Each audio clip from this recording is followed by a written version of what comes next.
I think the biggest insight and the biggest takeaway is the tenacity with which American society has approached the subject of corporate responsibility as a possibility. You know, in many other societies, corporations would have been drawn into the public sector when they misbehaved, and the problem of capitalism would be solved by eliminating capitalism. But in our society, the American attitude has been, if the corporation is not behaving in a way that is socially acceptable, we work on the corporation until it does. We try to develop within the corporation a conscience. To me, that insight about American society is one well worth taking away. The other side of that insight is that it's a precarious tenacity. That is, the future may or may not continue to hold true to that conviction.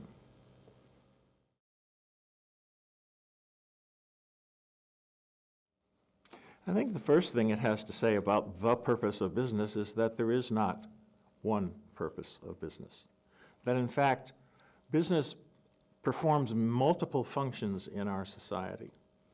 One, of course, is the provision of goods that we hope are truly good and services that we hope truly serve.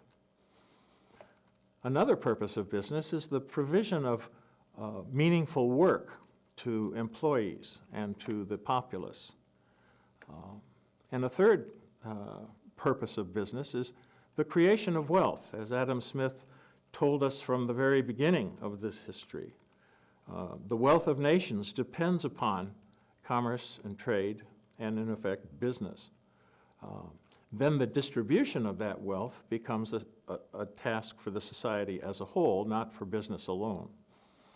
So the provision of goods that are good and services that serve, the provision of meaningful work, and the provision of wealth that can be distributed fairly and justly in a society.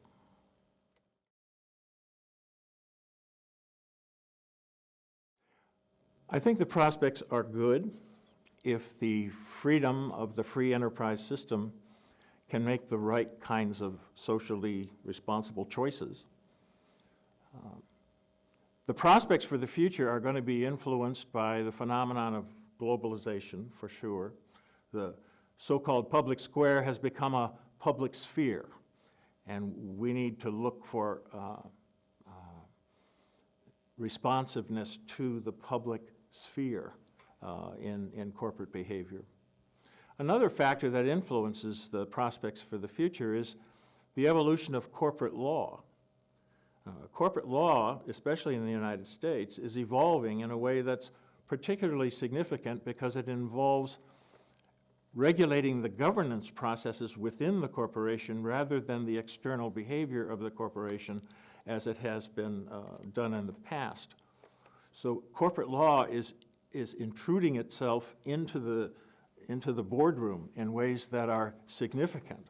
And the question is, how far will that evolution take us, and will it lead to the absence of a free enterprise system or the robust feeding of the free enterprise system? I suppose the ultimate test is for the future is whether or not Americans are willing to commit themselves, Americans who are employees as well as managers, as well as government officials, to the idea that an independent private sector has a place in our society and can develop the kind of social responsibility that's needed if it's going to be free.